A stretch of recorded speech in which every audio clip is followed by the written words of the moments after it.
Hello, everyone. Welcome to our podcast, Unseen to Unstoppable. I'm your host, Ilene Carol, and today we're going to be interviewing Kathryn Stark.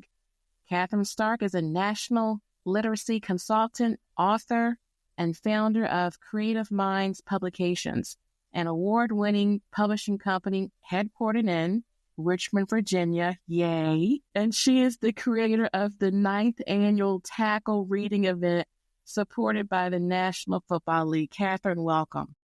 Thank you so much for having me, Ilene. And your podcast name is genius. Thank you. I agonized over it, because it's sponsored by Women's Quarterly Magazine, and I should talk about that more often. But, I went through all these names, and of course, you probably know this because of the business you're in too, trying to, do things with your authors and stuff like that. But every name is taken. You got these domain brokers now where somebody decided to get this genius idea and to go through and buy up all the domains and all the usernames on social media. And so that's the problem. You can come with this great name, but it's been brokered already. So this one wasn't. Yeah, well, it was a sign. That's right. So, but it was a process. But the magazine is in memory of my sister. She was bulimic and anorexic and just suffered from mental illness her entire adult life. And so I'm trying to keeping up with that theme, unseen to unstoppable. She didn't get her chance to be unstoppable, so we're going to do that for her. Oh, I love that. I know. Every time I read your bio, I end with that National Football League. I'm going to tell you, I don't know if it's jealous or envy. I mean, I can't talk. It must be jealousy because envy would be, I wouldn't want you to have it or me to have it. So it's jealous because as a huge fan of the NFL, wow, that's amazing. I can't wait to get in all these little things. And I forgot to mention, I said I was going to say this in your bio and I forgot to mention it, that Kathryn Stark is also the winner of our Everyday Woman contest that landed her on the cover. That was so fun, so amazing, so unexpected, just still honestly a dream come true. I know. I love that whole experience. And so we hope to do that again. We've had to put some things off. And so like this podcast, I'm thankful to start it back up. I'm thankful to have you because that's one of the things we're supposed to do is to interview you on your journey. Now, let's talk about that. So you were a teacher and your journey from being in the classroom from teacher to now you're a literacy consultant.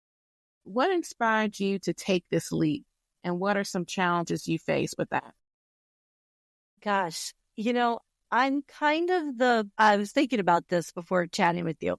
I'm definitely today doing things that I never imagined that I was going to be doing. My whole childhood, I just wanted to grow up and be an elementary school teacher. And I was, and I loved it. And I still am so in with educational consulting and literacy support and presentations and writing and all of those things, just because teaching has just been such a big part of me. I just like to think now that I'm still a teacher, just in a much larger classroom. Right. I love that. And some of the things we've talked about, and it might come out later in this interview, is some of the reasons why you left that, which, I'm sad about that because it's something that we keep hearing about in the news. So, just the challenges of being a teacher and where you were in the inner city, right? Oh my gosh, I know. And I had the best students, the best parents. I still in communication with a lot of them, through social media, through just emails. I mean, I have students that will find me and say, "Do you remember me?" And I'm like, "I was your first grade teacher," which means you had a lot of people after me. Right. How do you remember me? Right. But when I was teaching, and I was in the classroom about 20 years ago, and it's just very different today. I was able to have a lot more autonomy. I was able to create lesson plans that worked for my students. I was able to say, "Hey, I want to do this field trip," and we did it. It's very different. And it's kind of one of those reminders in every single industry, what is going great and what is not going great, and how can we improve what's not, so that we can just make that industry the best it can be. And right now, I mean, all eyes are on education for sure. For sure. Now, when I read your bio, I mentioned that you're headquartered in Richmond, Virginia, and I did my little yay, and because we're both from Richmond, and we've talked about that as well. So let's talk about that. How has locally, being in Richmond, how has that local community helped you with where you are right now? It's interesting because I think about when I wrote my very, very first book. I wrote my very first children's book when I was a second grade teacher. And I was so happy that Style Weekly in Richmond, Virginia did like the very first review for it. And, Good Morning Richmond and Good Morning Virginia just opened their doors and welcomed me on. And that was amazing. And so I think starting out as an inner city elementary school teacher that happened to become an author, and then happened to start her own publishing company, I'm definitely grateful for the Richmonders that supported me from the beginning. I mean, I'm celebrating my 20th anniversary this year of my company. Wow. And I very, very much know the people that have been there for me from the beginning, and the people that I have to thank and appreciate for still being with me today in Richmond. But I know now that I have added more layers of, we publish books from authors all around the East Coast and all around Virginia. Obviously, Tackle Reading is national. I'm speaking at the World Literacy Summit at Oxford University in April. So I think that I'll never forget where I am headquartered currently and where I'm from, but I definitely am working with a lot more people nationally and internationally. And you get to, because of this new challenge, I said new adventure, you're saying you're doing so many things that you would have never done. So it's kind of like this path you're on has taken you out of your comfort zone. And so you've been sometimes I see photos of you on social media. I think you're in London or somewhere. Yeah. You're in New York. Where all have you been? I mean, that's the thing. And I look at the world map and I'm like, oh my gosh, there's so many places I need to get to and I need to make it happen. And so for me, I mean, I spend most of my time is in New York, Richmond, around Virginia, DC area, and LA is where I spend most of my time. Like most of my book projects have been in those places. The great things about my seminars are online, so anybody can participate. But yeah, I mean, going back to Oxford and London this spring, I know, like who knew that was going to happen? But again, you're right. I have to go out of my comfort zone more and more to be able to do these things. That's amazing. Now, you said you've been in business 20 years, and I remember reading the press release. I think it mentioned Amy's Travels. Was that the book that was mentioned in that press release? Yes, our very first book was mine, Amy's Travels. Okay. And it's multicultural. It's a children's book. It's been published in over 20 countries. Yep. What inspired that story, and how do you hope it impacts our young readers? So I was teaching second grade when I wrote the book, and it doesn't matter what country you actually are an elementary school teacher, you have to teach the 7 continents. So all of the children of the world have to learn about the 6 other landforms around the world where they do not reside. Mm-hmm. And I went to the library to look for books to teach because I've always been a big proponent of children's books and picture books to teach concepts, from science concepts to math concepts, you name it. And when I went to the library, it was only nonfiction titles, which means I needed to load up with 7 different books, a book on Africa, a book on Antarctica.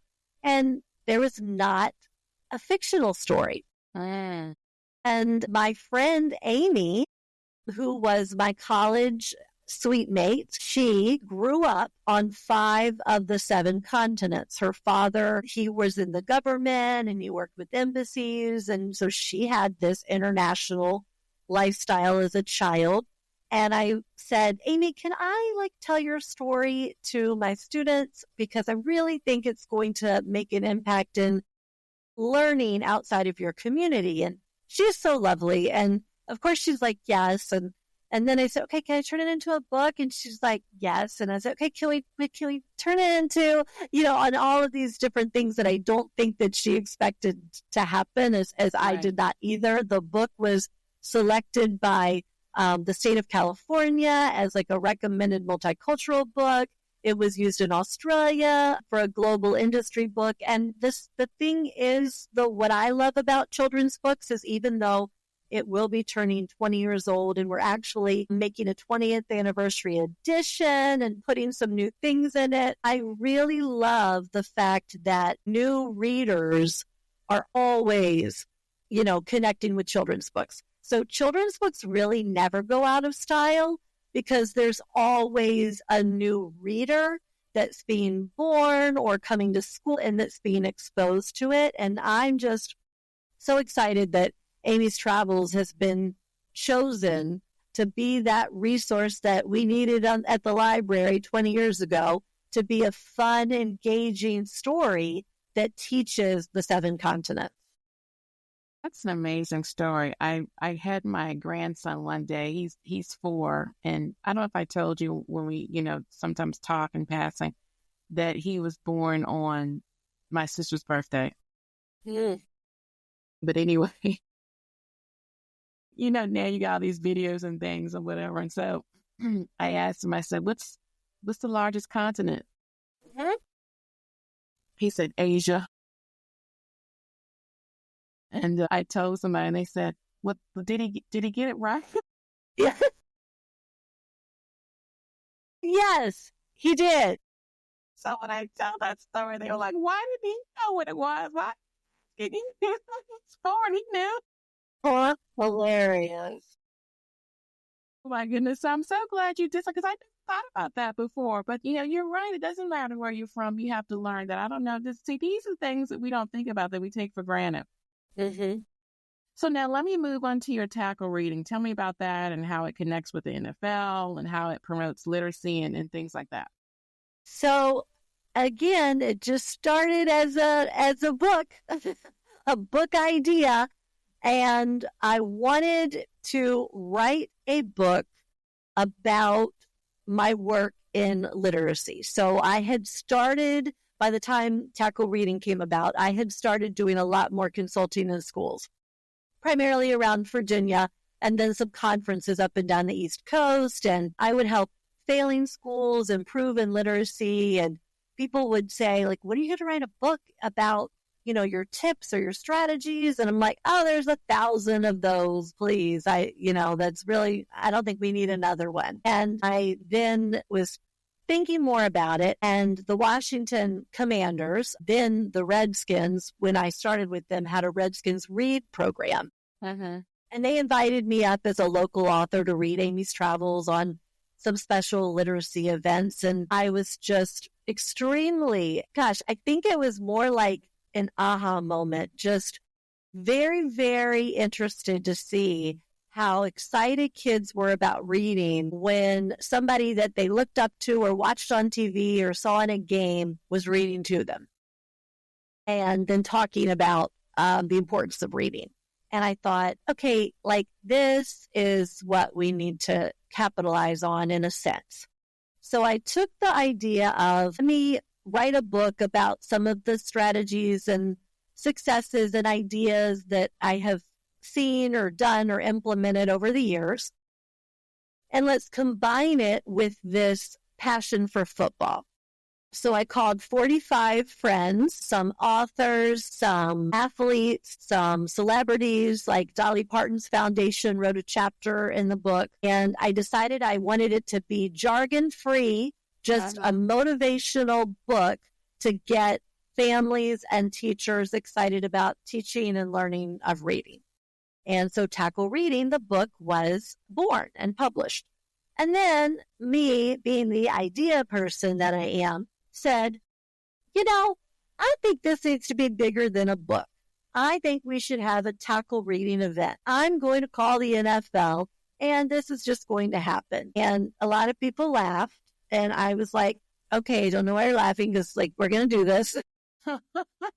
And I, fortunately had the connection at Washington. So I reached out to them with my idea first, and they were like, yes. And then I connected with a wonderful person, Michelle Staubach Grimes from the Dallas Cowboys on social media. I had no idea that she was the daughter of legendary Dallas Cowboys player Roger Staubach, who became one of our very, very first readers for Tackle Reading, which was incredible.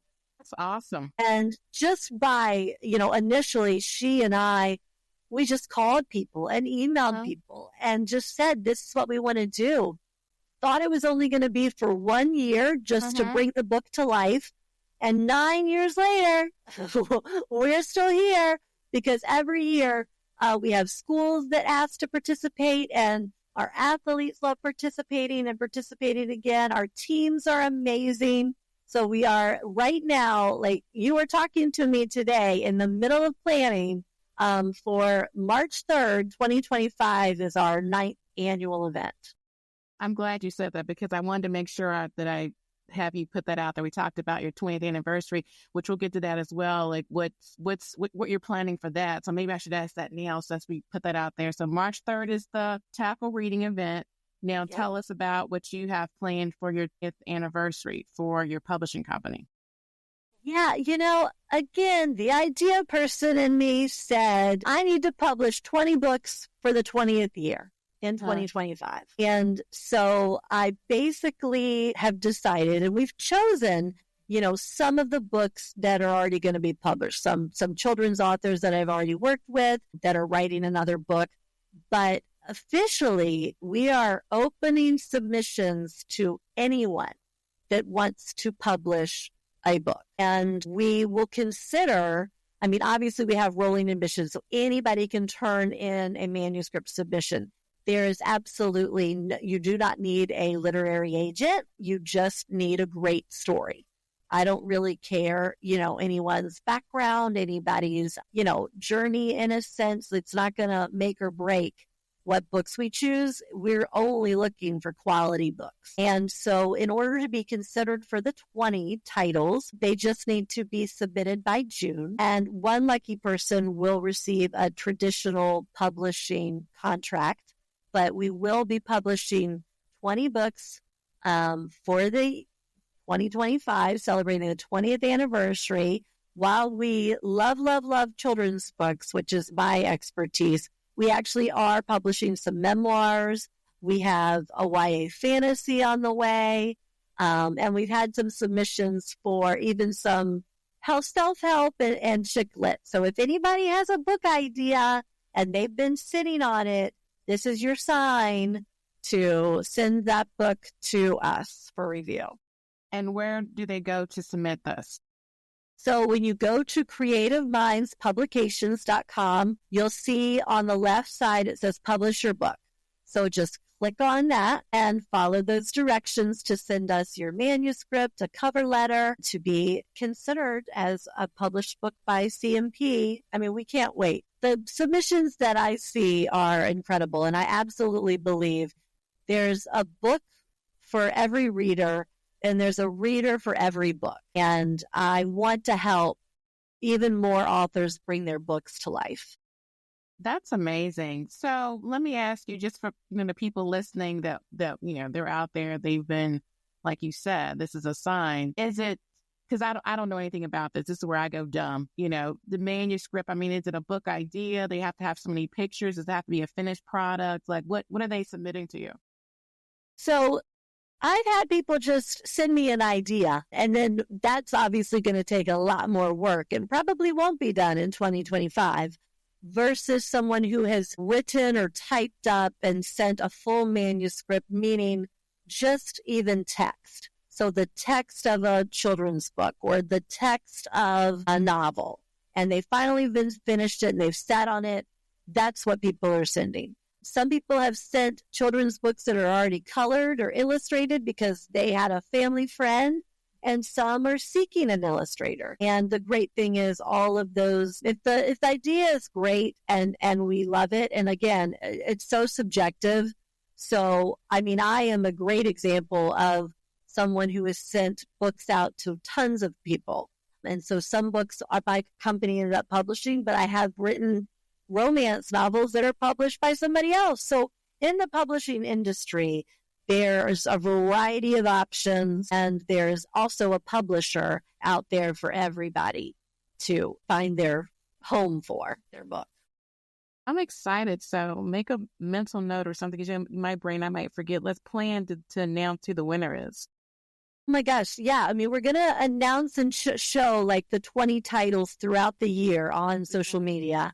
And then it's going to be interesting to see, like, we're going to highlight the 20 books, but I'm certainly wondering which one's going to stand out as almost, I don't want to say the best, but one that is worthy, right, of a good publishing contract.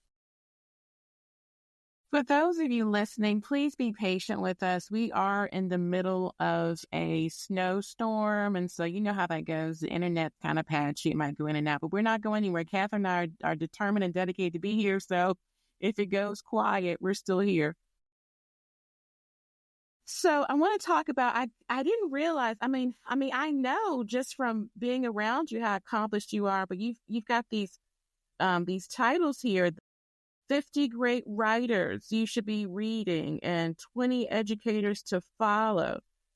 How do these recognitions, what did it mean to you when you received them personally and professionally?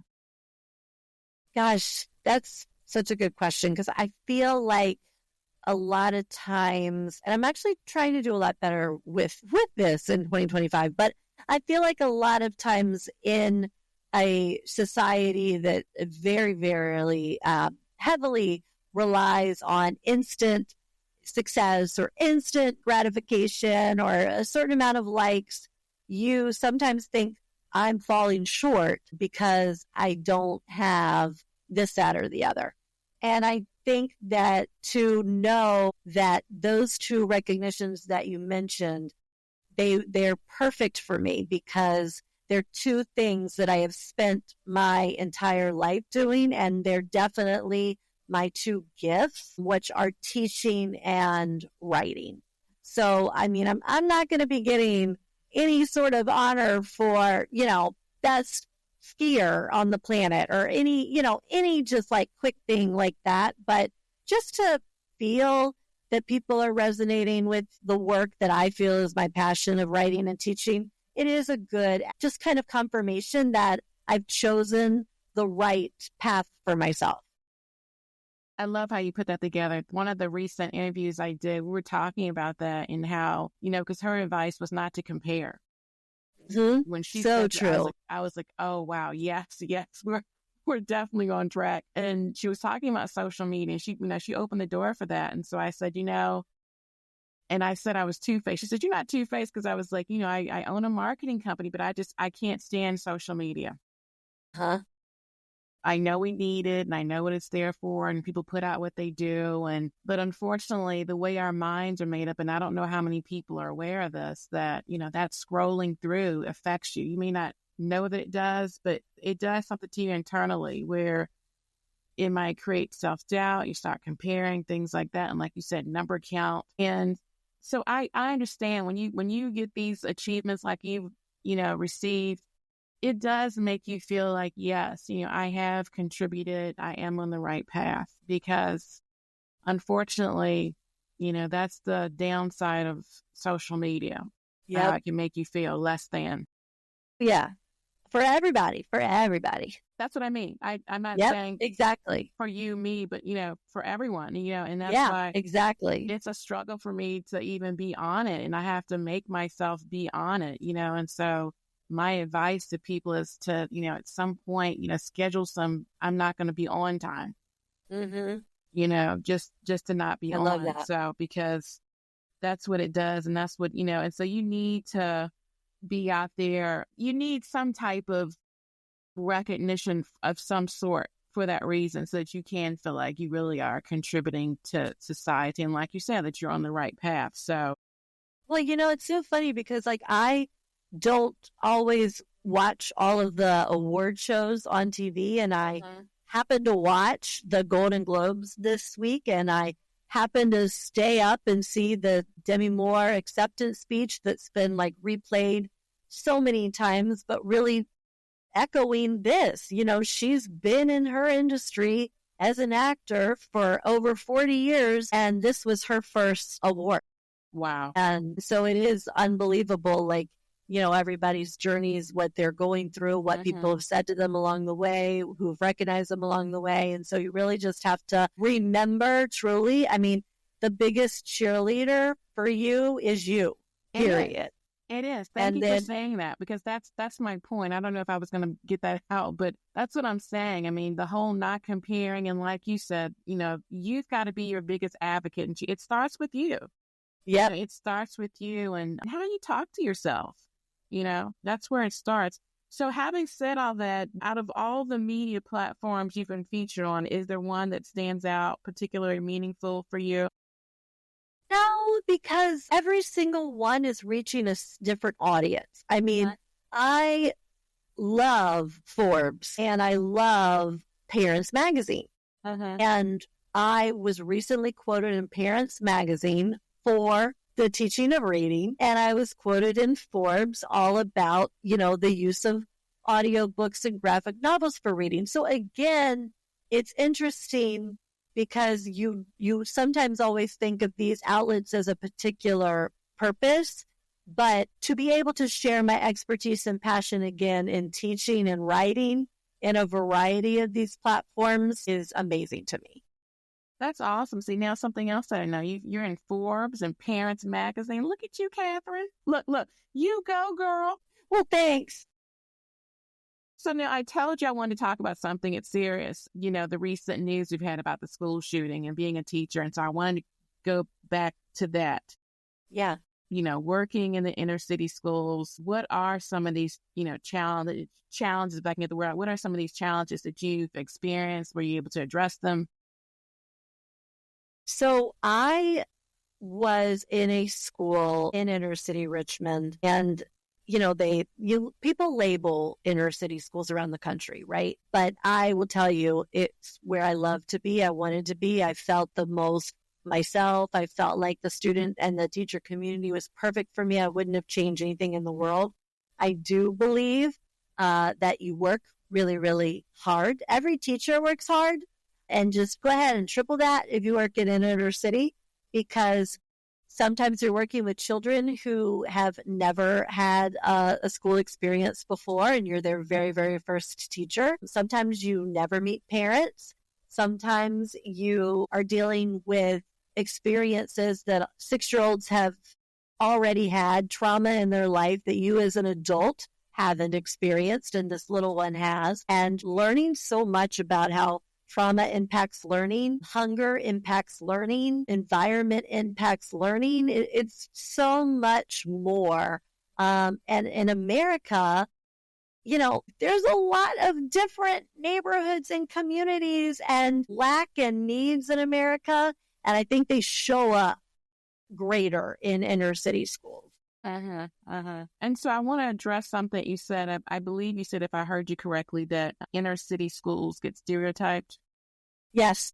Okay. So I don't know if I told you this, but it's the staff, my staff, that does the voting for who's going to be the winner. It's by the popular vote of my staff who's going to be the winner on the cover. And that's what they said to me, and hopefully, this is just me, putting it out there. They said to me, here's this white woman who has taken on a problem that's not her problem. That's what they said to me.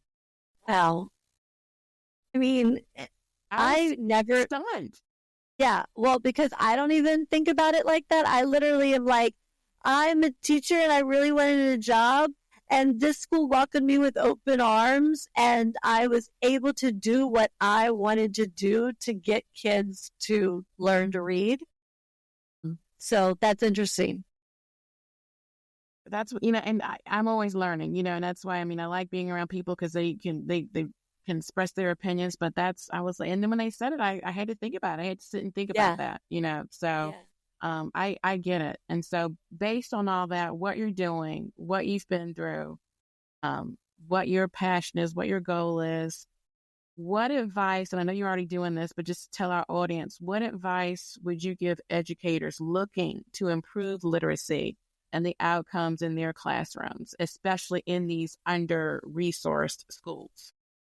So, there's a lot of information out today about the science of reading. It's even made it into mainstream media just because of the horrible standardized test results and national reading panel results. The science of reading research is not new. It's over 40 years old. In fact, some of the materials that are recommended to use are from the 70s and the 19. So I believe that while we always need to make sure that we are up to date with the best research to ensure that we're providing quality literacy instruction, I don't really care how great of a lesson you have if you have not taken the time to learn how to connect with your students, engage your students, provide them with real life experiences, really activate and build their background knowledge, find books that resonate with them. It's not going to matter how solid your lesson is, because we have to be, as individuals and especially kids, we have to be excited, engaged, and see that it's relevant to me. And if it's not, then I'm not even going to listen to you. Wow. So, I'm trying to connect that with the program that you already have. How does that work, and what results have you seen? Because you're offering a literacy program to teachers currently. So, and the thing about it is, I have a book called A Touchdown in Reading, and I do literacy seminars and literacy consulting. And what I am very, very clear about in the very, very beginning, and this is why I get to be in public schools, charter schools, Catholic schools, independent schools, because it doesn't come down to a program. It really comes down to the instructional practices. So I've been in schools that have a textbook that everyone has to use. I've been in schools where there's no textbook, just a bunch of books that you would get from the library or Barnes and Noble to use. And so the goal is to see what that school has, what are the strengths and challenges of that program or materials, and how can we make the instruction so great that it supports or implements this purchase program to the best of its ability. It's incredible. Thank you for doing that. Thank you for your contributions to our inner city youth and the teachers who are trying to support them in those areas, because it's needed. So thank you. If you haven't been told thank you enough, thank you for. Thank you. I'm just so, I say thank you when a school lets me come in and work with them, because when we really are working together, honestly, that's where all of the great results happen. And if you watch the news, you can see there's a lot of work to do. No, it is. It is. So, I really didn't want anyone can join in. I really didn't want to bring it up, but I was like, let's talk about it. What's next for you? You talk about, how did you have it phrased? You come up with these great ideas. So you probably already have, you probably have something in the working.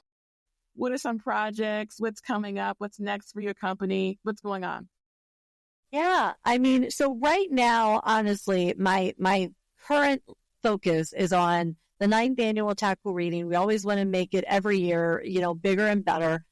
I'm very excited about the 20 books for the 20 years. I want to make sure that my company just continues to expand and make more of an impact in schools and in the lives of authors. We created our company based around, obviously, my expertise in education, and then publishing for purpose. So I love using titles and books that we have, like we just talked about them earlier, Tackle Reading, now to be used to make this great platform, about how to tackle reading across the country. We've used children's books to really increase awareness of some nonprofits around the country, children's hospitals, global awareness, just a variety of themes. Like if I can just help advocate for a particular organization or a cause through a book, that's what I'm going to do. So that, and then my World Literacy Summit performance. I mean, I get to change my status maybe for a day, Ilene, from national literacy consultant to international literacy consultant. That's so awesome. That will be fun too. So awesome. I keep telling you when you get these trips planned, invite me, especially when you go to New York. But I'm still waiting. I haven't got an invite yet. I'm still waiting too. This weather is putting a dampener on some of my plans, but I got you. Oh, look. So this is interesting to me. I want to ask you this: if you could achieve one dream or goal, what would it be and why? Within the next 5 years. Let's give it a time period. Within the next 5 years, I definitely want to help as many authors as possible bring their book to life. I want our books to reach the greatest amount of readers possible. I would love to teach the world to read. I mean, that's like huge, lofty goal. And then a fun, honestly, a fun other thing. I mean, I tinkered and toyed and did some work at EdTech and, created an app myself and I started doing more consulting for EdTech companies and that kind of thing. And then the other fun thing, I really think it would be great to see a lot of our books become movies. I think that books to movies and books to TV, especially in programming, that's just another level. That would be so another idea to add to my. I know. I think that was one of the things that we talked about and connected on your book, The Perfect Blend. I'm like, oh my goodness, I would love it because when I initially started my company, that was one of the things I wanted to support young film producers. So who knows? Yeah, who knows? You could be the producer of The Perfect Blend and Amy's Travels and anything else. You never know because that was That was a goal of mine, and life took me down another path. I take care of my mom, and if I had to do it all over again, I would still do that. Yep. And so, but yes, that was a goal of mine is to do a film based off of a book because I love your book. It reminded me of one of those Hallmark or Lifetime movies. Yes. Not the Psycho Lifetime movies, but the no, exactly. Ones. I know. I'm the same way. I'm like, am I living in a Hallmark movie right now or a Lifetime movie right now? But a lot of the reviews said that. A lot of readers were like, this reminds me of a Hallmark movie. So I kind of think that that's a sign that Hallmark should already turn it into a Valentine's Day movie. I still need to log on to Amazon and give you that review because I was like, when I finished, I was like, oh my goodness. But then, and not to make excuses, but everything blew up with my mom and COVID and everything like that. No, I'm just so grateful you read the book. I love to read. My mom had us reading at an early age and it was an escape for us as well as we got older, especially when you're considered different. I'm dyslexic and I'm in physical therapy and this for the first time, I'm being 54 years old, I'm telling my age, I had somebody really relate to me and listen to me. Even though it was a medical thing, she was putting it all together and she was telling me about myself and why my movement is the way it is and things like that. Because I told her, I said, just because I can stick my arm this way and do this, because, I can do a lot of movement. But again, she told me that that's because how my brain is. People with the way my brain is, forget the term, but like we hyper extend it, whatever, we can move our bodies, and, but the doctors will think, oh, there's nothing wrong because you can stick your arm in the air and do this and that and everything. But yes, when you're different and people think you're different, you got to have some sort of escape. And mine was books. Wow. Yep. I love it. Mine was books. So let me ask you this. We're gonna get ready to do the fun hot seat questions in a minute. But just to wrap this up, because of our theme of our podcast, what advice would you give to women who feel unseen in their journeys? I feel like women especially feel unseen in our journeys. I honestly read something recently that was like, if every woman would walk around with the confidence of like a 5'4" man, we would all be so much further ahead.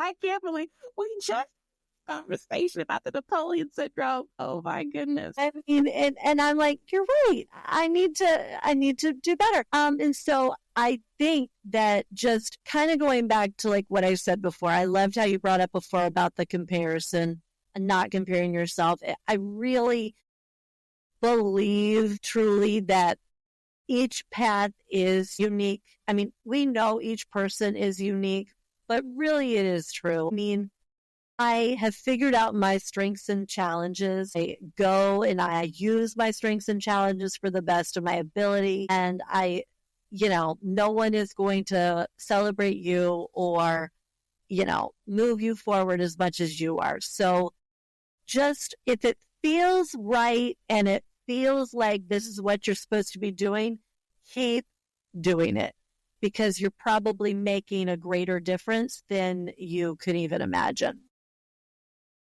That's amazing.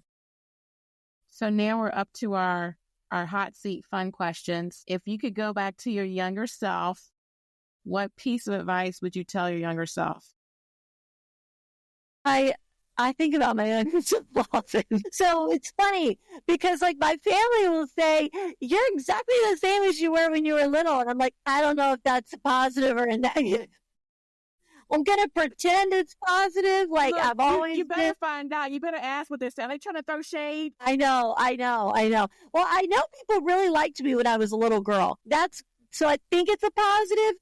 I mean, I was always a pleasant person and I'm always pretty calm person. I'm the oldest of 3 girls. So, the good listener. But I know for a fact that I would tell my younger self that those people that may have like excluded you or, turned on you or didn't like you, that is fine because the right people that belong with you will always love you. And not everyone's going to like you.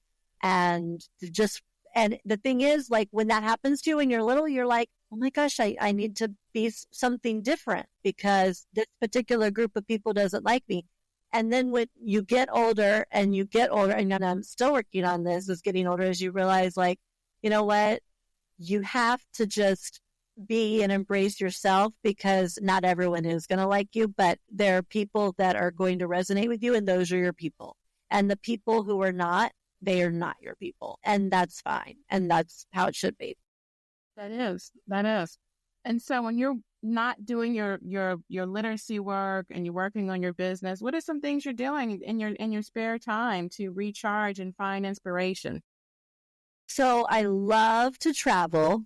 I love the beach. I really enjoy like fine dining, new restaurants, yummy foods. All of those things make me happy. And I have a lot of nieces and nephews. And so just playing. Everyone, when we go to the like family beach vacation, everybody wants to sit by Kathryn. I guess if you don't have children yourself, they think you might be a child. They can't figure out who you are.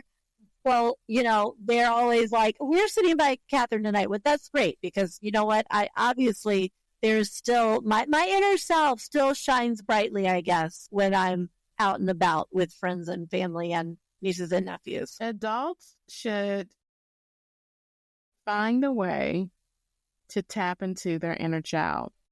Yes. When I say, I like the coloring books or things like that, or I watch cartoons or whatever, I would get chastised or some kind of weird look or whatever. But you need that. You need to tap into that side of yourself. For some reason, we become adults and we're different. As children, we're just so open. Yeah. Maybe that's why people didn't like me. I didn't turn into that adult I was supposed to be. I don't know. I love you to pieces, so stay like that. Thank you. You too. Is there a book or author that, because you're a writer and doing literacy, is there a book or author that has influenced you that you love? Gosh, I always have a stack of books on my bedside table, children's books, adult books, everything. I hate to say like I have a favorite author because there are a gazillion authors that are writing great books. I will say I have read every single novel that has come out by Tara Jenkins Reid. I think she's amazing. Okay. A lot of her books have actually been turned into like Amazon things and such, but I've read her books as soon as she started coming out. any books too that have to do like with alternate worlds. Funny enough, my next book is called The Alternate World, but alternate worlds and like different paths and parallel universes. I love stuff like that. So like the Midnight Library, I love, but then I also love reading a lot of memoirs and success books from entrepreneurs. Like I just was reading about, Coco Chanel and like her past and how it got her to where she was. So really a variety. As one of my librarian relatives is like, wow, Kathryn reads a lot of fiction and nonfiction. I'm like, don't you? So just a wide. I like to say I'm well read, but I know that I'm missing out on a lot of articles and books and things that I should be reading too. Right. So as we wrap this up, is there anything that you like to share about your story or your mission with our audience? Well, the first book of 2025 that is being published, but from Creative Minds Publications, is called The Alternate World. And it is my very, very first YA fantasy novel. Nice. And it releases January 28th, 2025. So it was another idea. It was a dream that I had, and I took the dream, and for 10 years I worked on this book, and I have changed the setting and the characters and the problems in the situation, and now it is here. Definitely please add The Alternate World to your reading list if you're a fan of YA fantasy.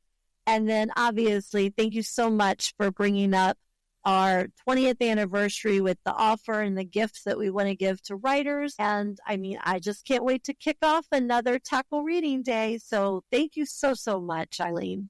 I know. And we're excited. We're going to be featuring that in Women's Quarterly, the first 2 editions, because by that time it'll be in connection with the due date of June. Perfect. And we're hoping to re-kick off New League Magazine to also put your Tackle Reading event in there. So hopefully we'll get things together for that so that we can also support that, because I've always loved that. Because like I said, the whole thing with the reading and the football together, that's right up my alley. I know. It's other interest. No, it's a winning combination, and I can't reveal it yet, but we have a pretty great ambassador this year again, and some great teams, and yeah, I mean, you've chosen a good passion there, ma'am. So thank you. Well, thank you, and thank you for coming on. I know you're busy, you got all this stuff going on, but thank you for coming on and telling us about all the things you're doing and how you're part of helping the world a better place. Oh my gosh. Well, as are you. This podcast is awesome. And I mean, I know this is going to be making a big difference as well. So thank you for all of your support. I mean, honestly, it means the world, especially being a fellow Richmond area person. Right. Bonus point. That's right. We got to support each other, stick together.